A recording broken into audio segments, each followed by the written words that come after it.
It's expected that barge transportation could reach Dallas by 1982. At that time, we would expect that barge navigation, of course, will continue to Fort Worth and be there in 1985. What will be the biggest problem that we'll possibly encounter in the working and putting together of the canal itself? I would expect the greatest problem facing the Trinity Barge Canal is the continued wholehearted support of local people, not only in Dallas and Fort Worth and the metropolitan area here, but throughout the entire Trinity River Basin. And I would hope that each and every one would cooperate with Trinity Improvement Association in working with the congressional delegation. If we receive this support, as we have in the past, I see no problems whatsoever that we will not overcome.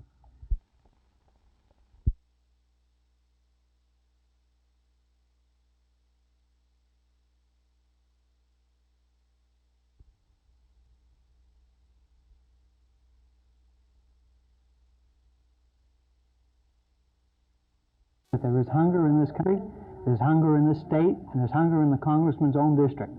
Will not our current welfare programs get this done? Is this just not a question of enough people to get to these people? I think it's more than just a question of more people to get to more people. We don't need more bureaucratic structure. What we need is more community-structured programs. This is where the problem lies, in the community. I think the congressman's own statement shows that the agricultural department is not meeting the needs of the people in the areas of hunger and malnutrition. And this is just one bureaucratic committee that's not meeting its obligation. The big difference in this country between the affluent society and the poor is brought out in this statement. These people that you've talked to, what have they told you that can prove that there is starvation? Say, what about Dallas County? The Texas law enforcement officials who were at this conference in Dallas said that the congressman's statements are unreal, that they could take the congressman right here into South Dallas and show him cases of hunger and malnutrition. And to say that it doesn't exist or that the malnutrition is a result of education is not to face the problem at all.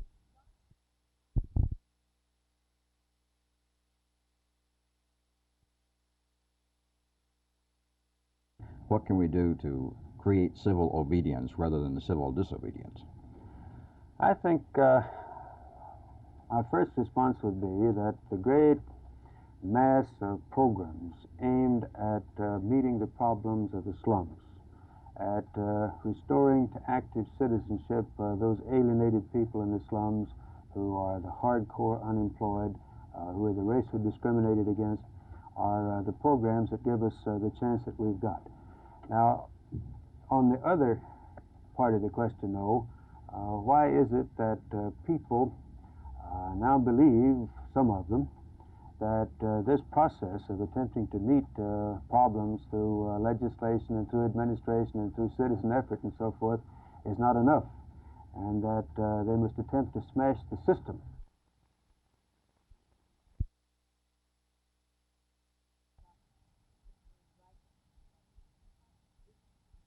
Is price not being a governing factor an unusual circumstance in government contracts? In general, that is correct. But there may be cases, and our office believes this is an example where production capability and development of a broader mobilization base for production of this kind of weapon is a governing consideration. We believe that the agency acted in accordance with the law in making this contract. Is this a new policy? No, this is not a new policy. This is an old law. It goes back more than 20 years. We have many cases of this kind during the course of the year, and it is a function of our office to pass judgment on any questions raised on negotiated contract at any time.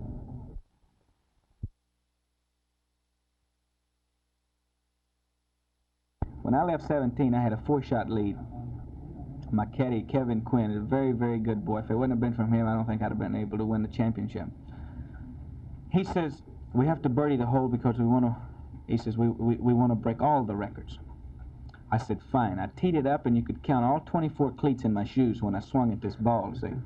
And instead of, see, every time I hit the tee ball, I cut it a little. I pulled the ball to the left in the rough. Well, the rough over there, as you know, was about 8 inches high, and I had a very bad lie. Now, I could have taken a wedge and laid up in the fairway and then hit a 9-iron on the green. But we discussed it, and the people were there, and I told my caddy, I says, look, I says, I don't want to be remembered as the 1968 U.S. Open champion that laid up. I said, let me have a 6-iron. I'm gonna swing as hard as I can. Well, the grass almost went as far as my ball. So what was so funny is the ball stayed in the rough to the left, and as I was walking down there, the marshal had my ball. It was all picked out, and he says, there it is. Again, it was way down in the grass. Well, I don't think I even stopped walking. I pulled a wedge out, walked right up to it, smacked it, went up about 3 feet from the hole. I knocked the putt in to break the record, 4 subpar rounds in the U.S. Open. Lee, what effect does the crowd have on you? I think your adrenaline really flows with the shouts of Olay, doesn't it? Oh, boy. I'm telling you, if I had a cape out there and fell to my knees like a bull was coming at me, they'd probably fall out of the trees up there.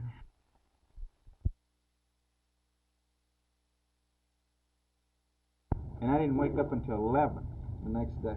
No kidding? Yeah. When was your tee-off time? My tee-off time went until 2:38. I'll be darned. And I just slept like a baby, you know. I had no problems whatsoever, you know. Because I'm actually a believer. If it's your time to do something, your time to win a golf tournament, I think you'll win. But I couldn't even win a hot dog tournament. I don't know what happened here. But like I say, I played the tough golf courses good. I've always played the tough courses good. Like Colonial, I finished 4th. Mm-hmm. And they predicted I would finish in the top 10. And Sanders and Nicklaus and one of the PGA officials picked me at the Open. They said that... no kidding. Yeah, they said that Nicklaus picked me. Sanders picked me at the Open. I played a practice round with him, and he said, there's no way they can beat you here. Was accuracy off the tee, you think? Well, I'm so straight with everything. See, and I never get in the rough. And everybody else gets in the rough, and then I'm a good putter. I never 3-putt. See, I didn't 3-putt a green, which I have an awful good record, too, for par 3s. Now, I've played 2 U.S. Opens now, at Boulder Straw and at Oak Hills, and I haven't bogeyed a par 3 yet. No kidding. Not one. And I've only had 1 3-putt green in 2 U.S. Opens. Are you rolling? Yeah. Oh, I didn't know you were. I'm sorry. Keep going, Lee. We're on camera. Well, did you get... I didn't say anything else.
Well, I think that as the majority of the people in Dallas County voted for this, and in particular the Republicans, we voted for it.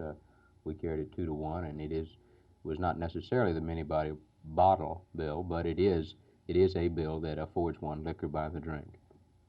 Do you think it will make it through the Senate? That's the big question now. I think it'll be touch and go just as it was in the House. It was only passed by 5 votes out of 149 in the House, and I think it'll be touch and go, but I do think it will pass the Senate. I think it has a good chance of it.